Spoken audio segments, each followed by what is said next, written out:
Hi friends, అందరికీ నమస్కారం.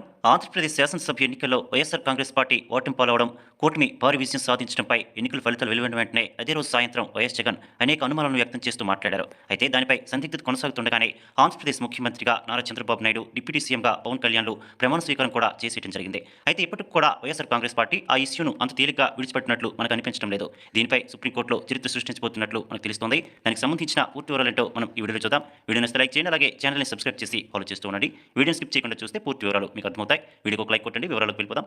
ప్రజాస్వామ్య పద్ధతిలో జరగాల్సిన ఎన్నికలు కుట్రలు మోసాలతో జరిగాయని, ఈవీఎంల ద్వారా మోసాలకు పాల్పడి గెలుపొందారని తను అనుకున్నట్లే ప్రజలు కూడా అనుకుంటున్నారని శ్రీ సత్యసాయి జిల్లా ధర్మవరం మాజీ ఎమ్మెల్యే కేతిరెడ్డి వెంకటరామరెడ్డి అన్నారు. శుక్రవారం ఆయన ధర్మవరంలోని తన నివాసంలో ఈవీఎంల ద్వారా దేశవ్యాప్తంగా ఎన్నికల్లో మోసాలు జరిగాయంటూ డెమో ద్వారా వివరించారు. నియోజకవర్గాల్లో పోలైన ఓట్లు ఈవీఎంల ద్వారా లెక్కించిన ఓట్లలో భారీ వ్యత్యాసాలు ఉన్నాయన్నారు. కేవలం ఆంధ్రప్రదేశ్లో మాత్రమే ఇలా జరగలేదని, దేశంలోని పలు రాష్ట్రాల్లో ఈవీఎంల ద్వారా మోసాలు చేసి గెలుపొందారని చెప్పారు. దేశవ్యాప్తంగా 140 నియోజకవర్గాల్లో మోసాలు జరిగినట్లు తెలుస్తోందన్నారు. రాష్ట్రంలో